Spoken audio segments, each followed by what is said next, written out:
A for কি? অ্যাপেলের রং কি? লালের ইংলিশ কি? রেড। গুড। হ্যাঁ, তুমি এখানে বসো, এখানে ওটা দেখে দেখে লিখো।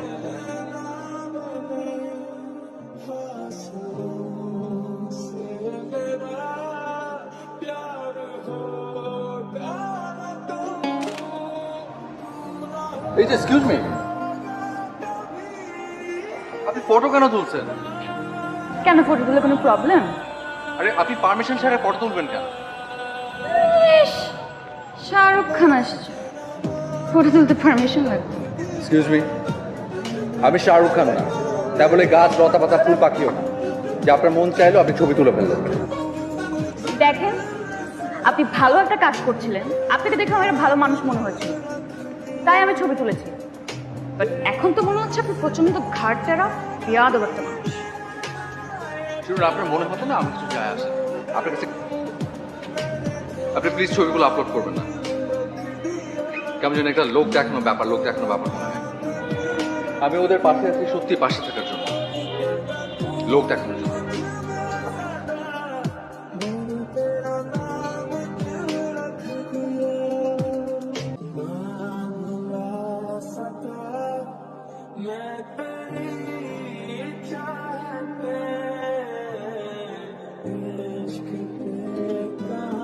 আমি সেই ফটো ক্রপ করে রিলেটিভ ফ্রেন্ডদের নিয়ে একটা গ্রুপ খুলে সেই গ্রুপে পাঠিয়ে জানতে চাই কেউ ওনাকে চেনে কিনা।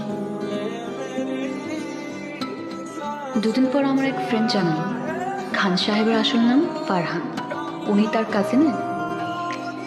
ছবি তুলতে পারমিশন লাগে বুঝলাম, নাম্বার নিতেও লাগে?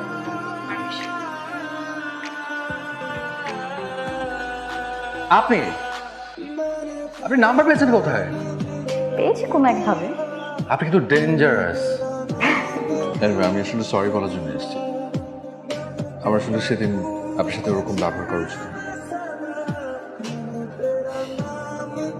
সেদিন অবশ্য একটু ব্যাখ্যা দিয়েছিলাম। আচ্ছা, আরেকটু বুঝিয়ে বলি, আমার আসলে শো করতে একদম ভালো লাগে না, আমি একদম পছন্দই করি না।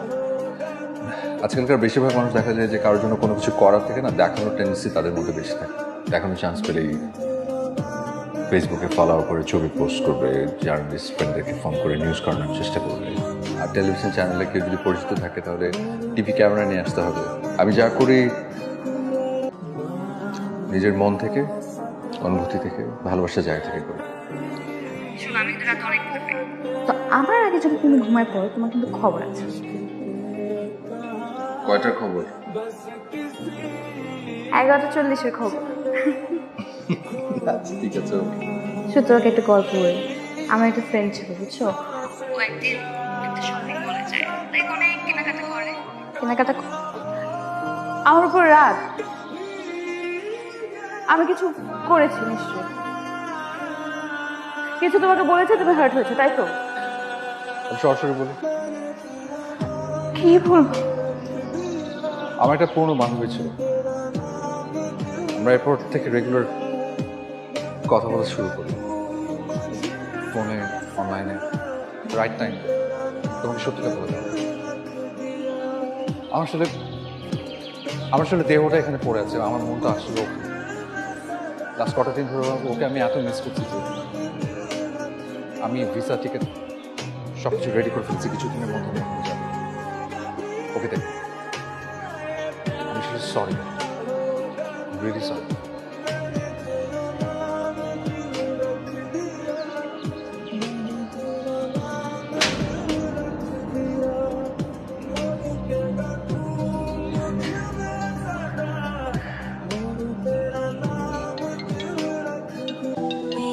হ্যালো, জি। কাল আমাদের জীবনের সবচেয়ে স্পেশাল দিন।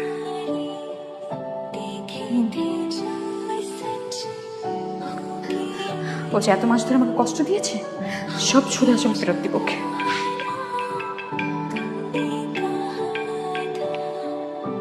কাল আমার, জানো তুমি? হ্যাঁ জানি, কিভাবে জানি? শুনেছি। কিছুই বলার নাই না তোমার? যা বলার আগেই বলেছি। তাহলে কাল আমার বিয়েতে দাওয়াত খেতে ভুল করো না প্লিজ। শোনো, আমার না ঘুম পাচ্ছে, আমি রাখি। সেলফিশ, নিজে রেখে এসেছিলি বলতো? কেন 2 বছর ছিলি? আমারই ছিল। আমি তোকে আমার ভালোবাসার কথাটা বলেছিলাম। ভালোবেসেছিও আমি, এখন কষ্টও পাচ্ছি আমি। তুমি প্লিজ একটু ঠান্ডা হও।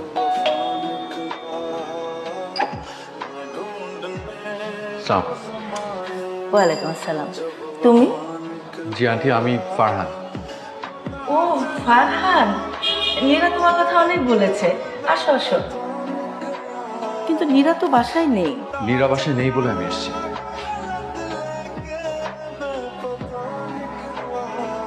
আন্টি, আপনার সাথে আমার কিছু কথা ছিল। এটাকে লাং ক্যান্সার বলে।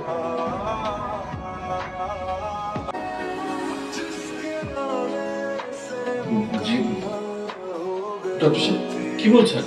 আল্লাহ চাইলে তো অনেক কিছু হতে পারে। আপনার চেষ্টা করুন, বিদেশে নিতে পারেন, সিঙ্গাপুর নিতে পারেন। আমি অনলাইনে থাকতাম, কিন্তু নীরার কোনো মেসেজের রিপ্লাই দিতাম না। ও ভাবতো আমি বোধহয় অন্য কারোর সাথে কথা বলছি, কিন্তু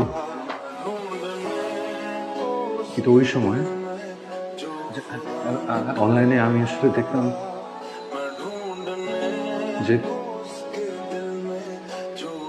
যে পৃথিবীর কোথায় আমার এই অসুখটার ট্রিটমেন্ট হতে পারে।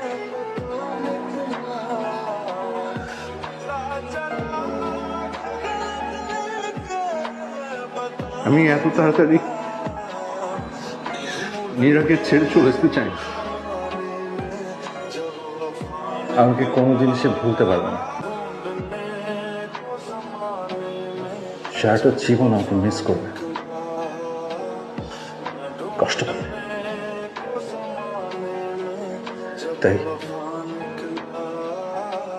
তাই আমি চাই যে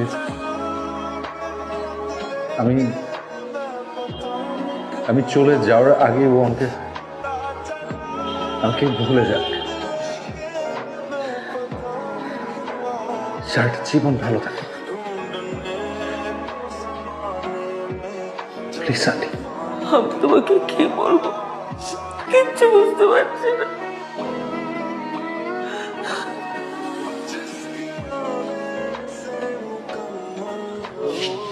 কিচ্ছু বলতে হবে না আন্টি, কিচ্ছু বলতে হবে না। আপনি শুধু আমাকে কথা দেন যে নীরা এসব কিচ্ছু জানে না।